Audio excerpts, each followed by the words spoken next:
Hello दोस्तों, आपका बहुत बहुत स्वागत है हमारे YouTube चैनल स्टडी रूम में।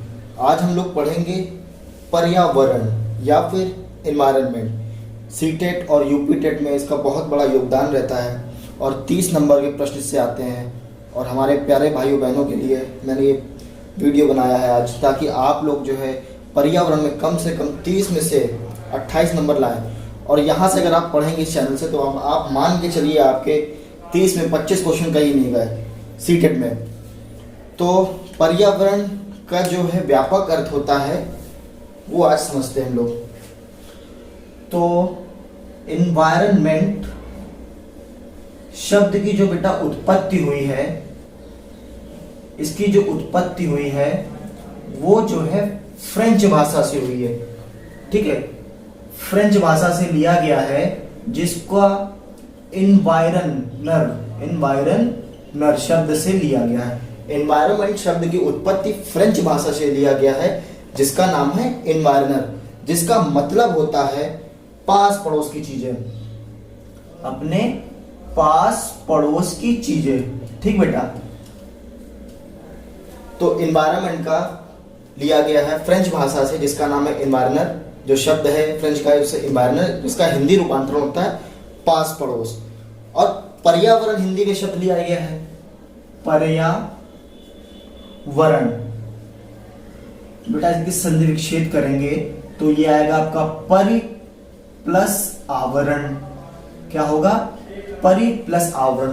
परि का मतलब होता है चारों तरफ और आवरण होता है घेरना। तो इसका जो पूरा रूपांतरण हो गया, चारों तरफ से जो घेरे उसको पर्यावरण कहते हैं। ठीक है, तो पर्यावरण की उत्पत्ति किस शब्द से हुई है? फ्रेंच भाषा से हुई है, जिसका शब्द है एनवायरनर। इसका हिंदी रूपांतरण होता है पास पड़ोस की चीजें। और पर्यावरण हिंदी शब्द है और इसकी उत्पत्ति जो है परि प्लस आवरण, दो शब्दों से हुई है। परि का मतलब होता है चारों तरफ और आवरण का मतलब घेरा। कहने का तात्पर्य वो जो भी चीज हमारी चारों तरफ से हमको घेरे हुए है वो सभी हमारा पर्यावरण होगा। जो चीजें हमारे आसपास से घिरी होंगी वो सब हमारे लिए क्या होगा बेटा? पर्यावरण होगा हमारा। अब फिर बात करते हैं पर्यावरण के जो घटक होते हैं। तो पर्यावरण के जो घटक हैं सभी को पता है, एक होता है मैन मेड होता है और नेचुरल होता है। अब पर्यावरण में क्या होगा? आसपास चीजें अपनी क्या होती हैं? या तो मानव निर्मित होती हैं या हमें प्रकृति से मिलती हैं। तो पर्यावरण के घटक बेटा होते हैं पर्यावरण या फिर एनवायरनमेंट। इसके दो ही घटक होते हैं, एक या तो मानव निर्मित होगा या बोल सकते हैं मैन मेड, जिसे बोलेंगे मानव निर्मित, और दूसरा होगा नेचुरल। नेचुरल बेटा होगा। ठीक, नेचुरल का मतलब होता है जो हमें प्राकृतिक से मिले। किससे मिले बेटा? प्राकृतिक से। तो पर्यावरण के दो मुख्य घटक हैं, एक आपका है मैन मेड या फिर मानव निर्मित, दूसरा है नेचुरल जो कि हमें प्राकृतिक से मिलता है। अब प्राकृतिक वाले पोर्शन में हम लोग आते हैं तो इसके भी दो भागों में विभाजित किया गया है, जिसे बोला जाता है जैविक।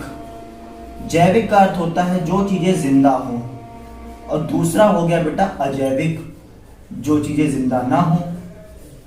ठीक, जिनमें जीव ना हो। क्या हो गया? एक जैविक हो गया और दूसरा हो गया आपका अजैविक। अब जैविक में उदाहरण हो गया आपका जितने भी सजीव जातियां जो जिंदा हो, सजीव जातियां। ठीक, जैसे हम हो गए, बैल हो गए, बकरी हो गई, भेड़ हो गई, ये सब बेटा आ गया। और पादप भी आते हैं इसी में। पादप का मतलब जानते हैं? पेड़ और पौधे। और भी होते हैं जैसे जो है छोटे छोटे माइक्रो ऑर्गेनिज्म होते हैं, बैक्टीरिया, फंजाई, इस टाइप के हो गए। और अजैविक में क्या हो गया आपका? स्थल हो गया जिसमें हम लोग रहते हैं, जल हो गया, वायु हो गई, ये सब हमारे किसमें हो गए बेटा? अजैविक में हो गए सारे। तो पर्यावरण के दो घटक हैं, एक मानव निर्मित है, एक नेचुरल है। नेचुरल बात करेंगे तो जैविक होगा, एक अजैविक होगा। जैविक में हम लोग से सजीव जातियां और पादप आते हैं, और अजैविक में हो गया स्थल मंडल हो गया, जल मंडल हो गया, वायुमंडल हो गया, प्रकाश, मृदा, एवं ताप, ये सब आपका हो गया अजैविक में। अब हम लोग बात करते हैं पर्यावरण के क्षेत्र, कहाँ कहाँ पर्यावरण का क्षेत्र हो सकता है। तो पर्यावरण का क्षेत्र आप देख लीजिए, पर्यावरण, मैं फिर से आपको भरोसा दिलाता हूं, अगर आप यहां से पढ़ेंगे तो आपके सीटेट में बहुत ही अच्छा स्कोर करेंगे। पर्यावरण में आपका पहला हो गया, पर्यावरण के क्षेत्र में आपका हो गया स्थल मंडल। ठीक बेटा, स्थल मंडल हो गया। दूसरा आपका हो गया जलमंडल हो गया, जलमंडल। तीसरा हो गया वायुमंडल। चौथा आपका हो गया जैव मंडल।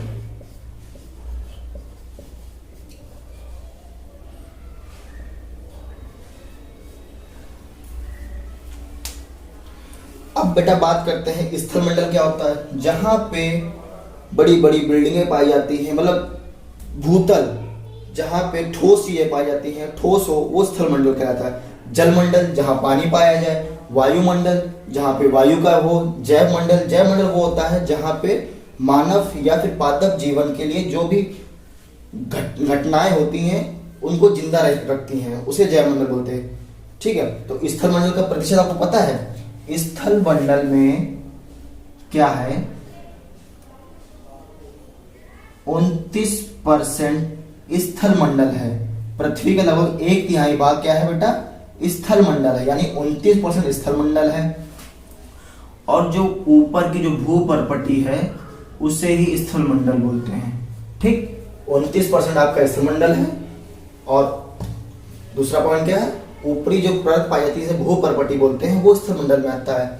और जल मंडल की बात करते हैं तो पृथ्वी में 71% जल पाया जाता है, जो कि बनाती है हमारी महासागर, नदियां, झील, ये सब आता है आपके जल मंडल में। अब वायुमंडल की बात करते हैं तो वायुमंडल में आपका ऑक्सीजन आता है, फिर दूसरा आपका नाइट्रोजन आता है बेटा, फिर आती हैं अदर गैसेस, अन्य गैसेस जिसे बोलते हैं अदर गैसेस। पहले पेपर को ऑक्सीजन क्या प्रतिशत है, नाइट्रोजन क्या प्रतिशत पाया जाता है, अदर गैसेस क्या प्रतिशत है। तो हमारा जो ऑक्सीजन का प्रतिशत है बेटा वायुमंडल में वो है 21%, और नाइट्रोजन का मात्रा कितना है 78%, और जो बाकी गैसें बची उनका मात्रा कितना है 1%। तो 8 1 9 1 10 और 7 2 9 1 10, तो पूरा बनाता है मेरा 100%। ठीक, और जैव मंडल की बात करते हैं तो जैव मंडल वो संकीर्ण क्षेत्र है जहां पे जल, स्थल एवं वायु मिलकर जीवन को संभव बनाते हैं।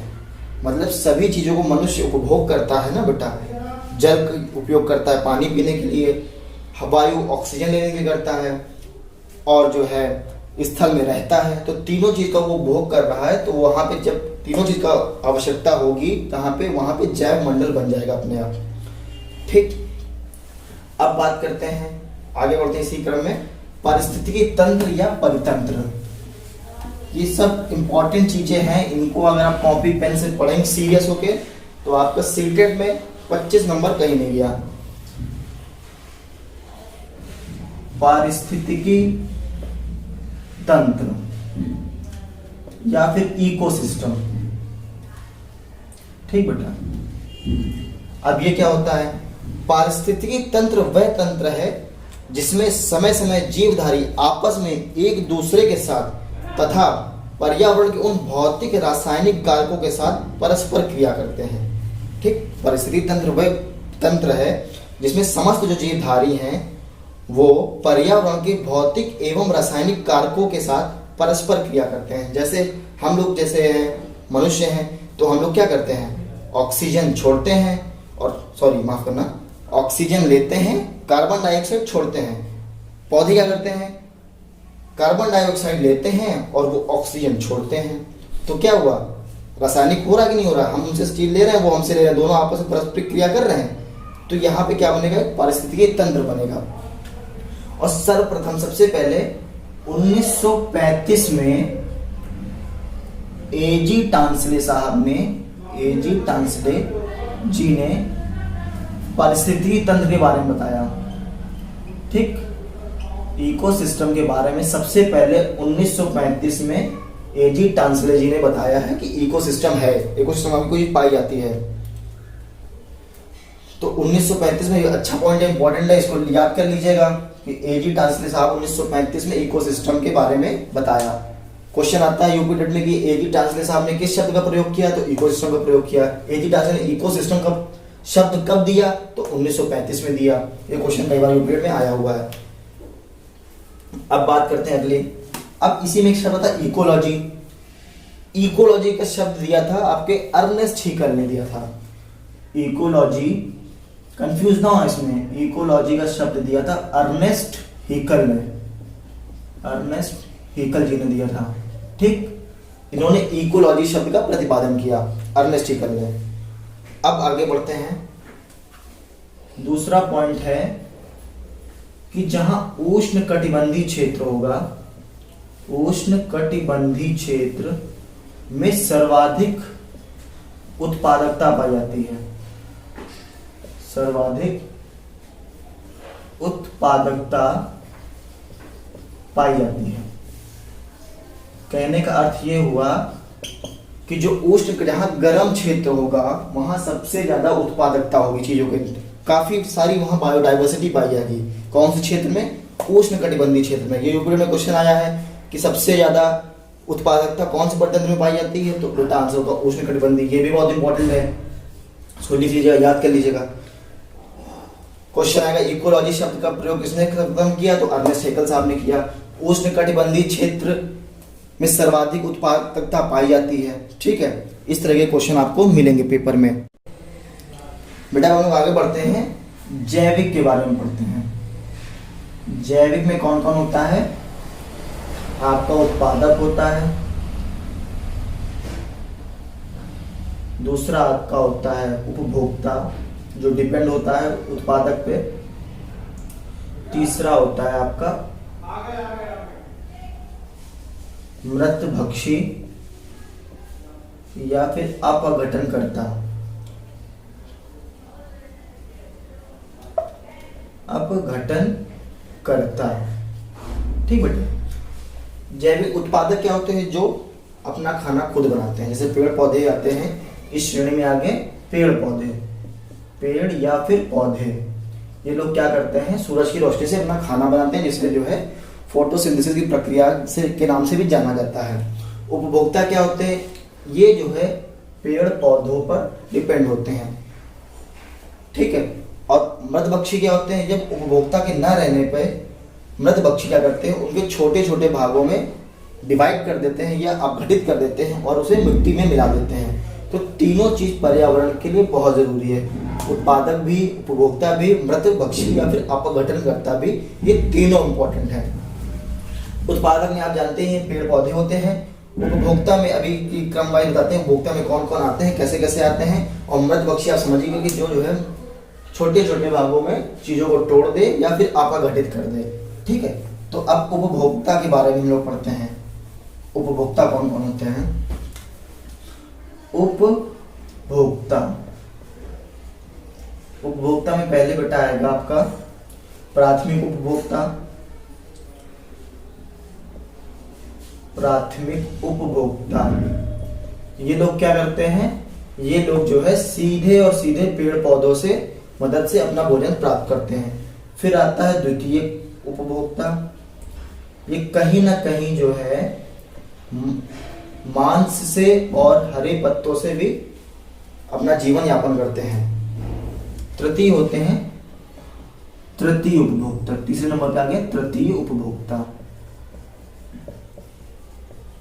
बेटा ये लोग सीधे क्या करते हैं, ये प्राथमिकता सीधे जो है पेड़ पौधों पे डिपेंड होता है, सीधे उसको जो है भोजन अपना पेड़ और पौधों से मिलता है। जैसे हिरण हो गया, ठीक, हिरण क्या करता है, सीधे पेड़ पौधे से अपना भोजन प्राप्त करता है, वो तो मांस खाता नहीं है। फिर द्वितीय उपभोक्ता क्या होते हैं, ये जो है शाकाहारी जीवों को अपना शिकार करते हैं। जो शाकाहारी जीव होते हैं को अपना शिकार बनाते हैं, शिकार में, जैसे कि मेढक हो गया, मेढक किसको खाता है? टिड्डा खाता है। लोमड़ी हो गई, ठीक, ये सब किसको खाते हैं? खरगोश लोमड़ी खाती है। तो ये सीधे जो है शाकाहारी जीवों पे अपना जीवन यापन करते हैं, उनकी मदद से ही लोग जिंदा रहते हैं। तृतीय उपभोक्ता क्या होते हैं? ये उच्च स्तर के मांसाहारी होते हैं, ये उच्च स्तर के मांसाहारी होते हैं, उच्च स्तर के मांसाहारी होते हैं। जैसे शेर, क्या हुआ? ये उच्च स्तर का मांसाहारी है। अब आगे बढ़ते हैं। अपघटनकर्ता कौन है? अपघटनकर्ता वो लोग होते हैं जैसे वायरस हो गया, बैक्टीरिया हो गया, फंजाई हो गया, ये सब क्या करते हैं? छोटे छोटे भागों में विघटन कर देते हैं, ठीक। जैसे कोई मालूम शेर मर गया या कोई बकरी मर गई है, तो उस दिन बाद देखते हैं वह शेर या बकरी उस स्थान में नहीं रहती है, उसको ये बैक्टीरिया होते हैं, ये जीवाणु होते हैं छोटे छोटे, ये उनको जो है खा जाते हैं और उनको मिट्टी में मिला देते हैं, ठीक बेटा। अब आगे बढ़ते हैं इसी कड़ी में। अब आगे बढ़ते हैं बेटा फूड चेन या फिर खाद्य श्रृंखला। अब पर्यावरण है, पर्यावरण में बैलेंस कौन करता है? पर्यावरण को फूड चेन करता है। इसमें क्या होता है कि एक व्यक्ति दूसरे चीजों पर निर्भर होता है। जैसे कि मान लीजिए घास है, तो घास को कौन खाता है? ग्रास हॉपर खाता है, टिड्डा खाता है। टिड्डा कौन खाता है? मेढक खाता है या फिर फ्रॉग खाता है, ठीक बेटा। फ्रॉग को कौन खाता है? फ्रॉग को आपको खाता है सांप, खाता है फ्रॉग। सांप को कौन खाता है? मोर खाता है ना। तो 1 2 3 4 5। अब यहां से आप देखोगे कि किसी भी फूड चेन या किसी भी खाद्य श्रृंखला में ज्यादा से ज्यादा 5 ही लोग पार्टिसिपेट कर सकते हैं। ये क्वेश्चन आता है, कई बार पूछा भी गया है कि एक खाद्य श्रृंखला में ज्यादा से ज्यादा कितने लोग पार्टिसिपेट कर सकते हैं? तो आपका उत्तर होगा 5 लोग। जैसे घास को ग्रास हॉपर ने खाया, ग्रास हॉपर को फ्रॉग ने खाया, फ्रॉग को स्नेक ने खाया, स्नेक को पिकॉक ने खाया। अगर मान लो ग्रास को ग्रास हॉपर ने खाया तो ग्रास की बहुत आयत हो जाएगी। अब फ्रॉग अगर ग्रास हॉपर को ना खाए तो ग्रास हॉपर जो है अति मचा देंगे, और अगर जो है फ्रॉग को सांप ना खाए तो ये लोग हो जाएंगे। तो ये सब क्या होते हैं? अपने पर्यावरण को ये सब बैलेंस रखते हैं। अगर इनका ना हो अपने पर्यावरण में योगदान, तो हम लोग मानव जीवन या फिर किसी भी जीवन में संकट आ सकता है। तो ये लोग आपस में परस्पर डिपेंड रहते हैं और इसी तरह पर्यावरण को बैलेंस बनाए रखे हुए हैं। अब प्रश्न आता है बेटा ऊर्जा का स्रोत क्या है? ऊर्जा का स्रोत हमारा प्यारा प्यारा सूरज है। कौन है? सूर्य। क्वेश्चन आता है ऊर्जा का मुख्य स्रोत क्या है? सूर्य है। अब बेटा देखो, सूर्य से हमें मान लो 10,000 इकाई मिली ऊर्जा। अब उत्पादक क्या होता है? जो यूज करता है वो सिर्फ उसका 10% ही यूज करता है। तो उत्पादक ने उसका 10% लिया तो 1,000 लिया, इसका 10% उपभोक्ता ने लिया तो 100 हो गया, इसका 10% लिया तो 10 हो गया, इसका 10% तो 1 हो गया। तो कहने का ये अर्थ हुआ कि हमेशा 10% ऊर्जा का ही इस्तेमाल होता है, का ही इस्तेमाल होता है। बाकी जो 90% ऊर्जा है वो बेकार हो जाती है। 10% ऊर्जा का ही इस्तेमाल किया जाता है, बाकी 90% ऊर्जा जो है खराब हो जाती है। इसका सिद्धांत का प्रतिपादन किसने किया था? इस सिद्धांत प्रतिपादित किया था लिंडमैन ने। किसने किया था? लिंडमैन ने बेटा किया था, लिंडमैन ने किया था। लिंडमैन साहब ने कहा था कि प्रत्येक ऊर्जा का जो रूपांतरण होगा उसमें जो है 10% की ऊर्जा का इस्तेमाल किया जाएगा, बाकी 90% ऊर्जा जो है आपकी खराब हो जाएगी। अब आगे इसी कड़ी में बढ़ते हैं हम लोग जो है। अब बेटा लोग पढ़ते हैं फूड वेब या फिर खाद्य जाल। खाद्य जाल में क्या होता है? कई सारी फूड चेन या खाद्य श्रृंखला का मिला हुआ खाद्य जाल बनाता है। मतलब कई सारी खाद्य श्रृंखला मिलके एक खाद्य जाल बनाती हैं। जैसे बकरी को किसने खाया? मनुष्य ने खाया। पौधे को किसने खाया? बकरी ने खाया। पौधे किसने खाया? मनुष्य ने खाया। फिर यहाँ पौधे किसने खाया? खरगोश ने खाया। खरगोश ने लोमड़ी को शेर ने। तो कई सारी जो खाद्य श्रृंखला मिलके जब पूरा एक जाल बनाती हैं तो उसे बोलते हैं खाद्य जाल या फिर फूड वेब। अब इसी कड़ी में आगे बढ़ते हैं। कुछ है अंतरराष्ट्रीय सम्मेलन। अब देखिए उसमें पहला क्या है? मानव पर्यावरण पर स्टॉकहोम सम्मेलन हुआ था। समय समय पे क्या होता है, जब देखा कि पृथ्वी में इम्बैलेंस काफी हो रहा है, काफी कार्बन डाइऑक्साइड की मात्रा जो है बढ़ रही है, तो काफी चिंताएं हुई। तो उस पर एक आयोजन किया गया कैसे इन सबको दूर किया जाए। तो मानव पर्यावरण पर स्टॉकहोम सम्मेलन हुआ, जो कि कब हुआ? 5 जून 1972 को हुआ। कब हुआ? 5 जून 1972 का। बहुत ही इंपॉर्टेंट सम्मेलन है ये, पूछा जाता है यूपी में कई बार आ चुका है ये, कि जो है मानव पर्यावरण स्टॉकहोम सम्मेलन कब हुआ था? तो 5 जून 1972 को। कहाँ पे हुआ था? स्वीडन के स्टॉकहोम शहर में हुआ था। और इस सम्मेलन की क्या थीम थी? तो थीम थी बेटा एक ही पृथ्वी। कहने का मतलब है एक ही पृथ्वी है और सारी पृथ्वी नहीं है, तो इसको हमें बचा के रखना है, इसको संरक्षण देना है, ताकि जो है इस पे मनुष्य के जो पृथ्वी पर जो व्यवहार है इस समय वो काफी जो है नुकसानदेह है, और जिससे पृथ्वी पर कोई ना कोई आशंका आनी ही है भविष्य में। और फिर इसी के समय यूनाइटेड नेशन एजुकेशन प्रोग्राम का जन्म हुआ। तो इसी को प्रत्येक वर्ष 5 जून को पर्यावरण दिवस के रूप में मनाया जाता है। इसी सम्मेलन के कारण 5 जून 1972 से प्रत्येक वर्ष इसको पर्यावरण दिवस के रूप में मनाना शुरू हो गया। अब बेटा जी क्या आया? पृथ्वी सम्मेलन कब हुआ? 1992 में हुआ। कौन सी तारीख को हुआ? 2 दिन पहले 3 जून 1992 को हुआ। वो 5 जून को हुआ था, ये 3 जून, लेकिन वर्ष कौन सा था? 1992। ये कहाँ हुआ? ये ब्राजील में हुआ था। कहाँ हुआ था? ब्राजील में हुआ था। ब्राजील के से कौन से शहर में? तो रियो डी जनेरियो में हुआ था। रियो डी जनेरो, ठीक है, रियो डी जनेरियो में हुआ था। और इसमें एक दस्तावेज जारी किया गया था जिसका इंपॉर्टेंट है, पूछता है इस दस्तावेज का नाम क्या है? तो इस दस्तावेज का नाम है बेटा एजेंडा 21। एक दस्तावेज जारी किया गया था इस सम्मेलन में जिसका नाम था एजेंडा 21। इसका भी था कि पर्यावरण को कैसे संरक्षित किया जाए ताकि जो है आगे आने वाले समय में कोई दिक्कत ना हो मानव जाति को। अब बेटा समय समय पे भारत में भी जो है पर्यावरण संरक्षण के लिए आंदोलन हुआ।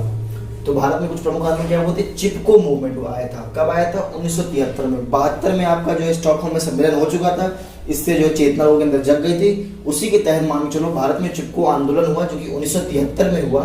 कहाँ पे हुआ? उत्तराखंड में। उत्तराखंड में किस जगह हुआ बेटा? तो एक है गोपेश्वर शहर के रेनी नामक गांव में हुआ था। कौन सा शहर था यहाँ पे? गोपेश्वर नाम था और रेनी नामक गांव था बेटा वहां पे। तो गोपेश्वर जो है शहर का नाम था और रेनी जो है गांव का नाम था। और उसके जो नेता थे, ये बहुत इंपॉर्टेंट है, कई बार पूछा गया पेपर में कि चिपको मूवमेंट के नेता कौन थे? सुंदरलाल भोगड़ा थे। और इस आंदोलन में क्या था कि जो महिलाएं पेड़ों से चिपक गई थी ताकि पेड़ जो है कटे ना, महिलाएं जो है पेड़ों से चिपक गई थी, तभी इसका नाम था चिपको मूवमेंट। कहाँ हुआ? उत्तराखंड में हुआ। कौन से शहर में हुआ? गोपेश्वर में, रेनी नामक गांव में। इसका नेता कौन था? सुंदरलाल बहुगुणा। ये बहुत इंपॉर्टेंट है, ये पर्यावरण में कई बार पूछा गया है, आप लोग का आ भी सकता है। अब बेटा एक प्रमुख आंदोलन हुआ चिपको आंदोलन। कब हुआ? 1983 में हुआ। इसमें कहाँ पे हुआ? कर्नाटका में हुआ। इसका नेता कौन था? इसका नेता था आपका पांडुरंग हेगड़े। और ये भी बिल्कुल चिपको मूवमेंट की तरह था। पर्यावरण बचाने के लिए वहां के लोग पेड़ों से चिपक गए थे, क्योंकि वहां से लोग मोटिवेट हुए थे। चिपको आंदोलन से लोग मोटिवेट हुए थे। 10 साल बाद चिपको आंदोलन कहाँ हुआ? कर्नाटका में हुआ। इसके नेता पांडुरंग हेगड़े थे। और हूबहू वैसे ही जैसे चिपको मूवमेंट हुआ था, लोग वहां पे पेड़ों से चिपक गए थे पर्यावरण बचाने के लिए। फिर दूसरा बेटा था नर्मदा आंदोलन। नर्मदा एक नदी का नाम है, तो इसके नेता थे बाबा आमटे और मेधा पाटेकर। इन्होंने शुरुआत।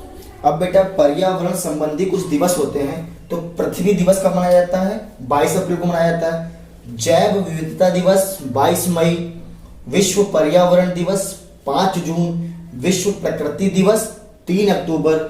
विश्व पर्यावरण संरक्षण दिवस 26 नवंबर। ये बहुत ही इंपॉर्टेंट है, ये पेपर में पूछे गए प्रश्न है कि पृथ्वी दिवस कब मनाया जाता है? तो 22 अप्रैल। जैव विविधता दिवस 22 मई। विश्व पर्यावरण दिवस 5 जून। विश्व प्रकृति दिवस 3 अक्टूबर। विश्व पर्यावरण संरक्षण दिवस 26 नवंबर। इन दिवसों से एक ना एक क्वेश्चन पर्यावरण में जरूर पूछता है, चाहे वो यूपी टेट हो चाहे सी टेट हो। तो आप लोग को इनको याद करना, ये तथ्य बहुत ही इंपॉर्टेंट है। अब बेटा पर्यावरण संबंधी कुछ सप्ताह होते हैं, जो पहला है वन महोत्सव। कब होता है? फरवरी एवं जुलाई का प्रथम सप्ताह में मनाया जाता है। वन महोत्सव कब होता है? फरवरी एवं जुलाई का प्रथम सप्ताह। वन्य जीव सप्ताह कब मनाया जाता है? 1 से लेकर 7 अक्टूबर तक। राष्ट्रीय पर्यावरण जागरूकता माह कब होता है?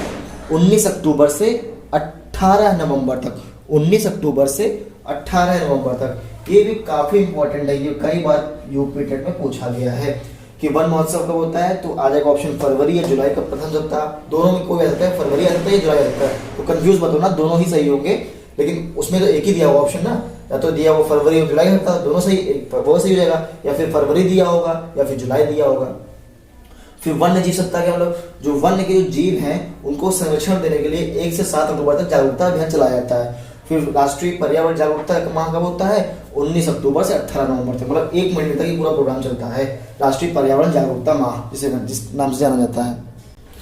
अब बेटा पर्यावरण के लिए कुछ पुरस्कार दिए जाते हैं, जो कि है इंदिरा गांधी इन्वायरमेंट अवार्ड। इसकी शुरुआत कब हुई थी? 1987 में। ये किसको दिया जाता है? किसी संगठन को दिया जाता है या फिर किसी व्यक्ति विशेष को दिया जाता है जो कि पर्यावरण के लिए अतुलनीय कार्य करे। इंदिरा गांधी इन्वायरमेंट अवार्ड की शुरुआत कब हुई थी? 1987 में। किसको दिया जाता है? किसी संगठन को या फिर किसी एक व्यक्ति को दिया जाता है जो कि पर्यावरण के संबंधित कोई अतुलनीय काम करे। फिर दूसरा अवार्ड दिया जाता है भारत में राजीव गांधी इन्वायरमेंट अवार्ड की शुरुआत इसकी 1993 में हुई थी, और इस अवार्ड को उन औद्योगिक संस्थाओं को दिया जाता है जो कि पर्यावरण संबंधी सारे नियम अपने आप में फॉलो करते हैं और पर्यावरण को बचाते हैं और पर्यावरण के प्रति जागरूकता फैलाते हैं। तो राजीव गांधी इन्वायरमेंट अवार्ड ऐसी संस्थाओं को दिया जाता है। अगर दोस्तों हमारा टॉपिक पसंद आया हो तो इसको ज़्यादा से ज़्यादा शेयर करें और लाइक करें और सब्सक्राइब करें, और इसी तरीके की वीडियो मैं आपके लिए बनाता रहूँगा, पूरा टॉपिक वाइज क्लियर करता रहूँगा, ताकि आपको आने वाले समय में कोई दिक्कत ना हो, यूपी टेट सी टेट आराम से हो जाए।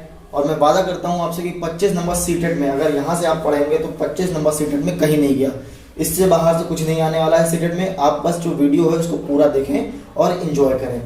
धन्यवाद। जय हिंद, जय भारत।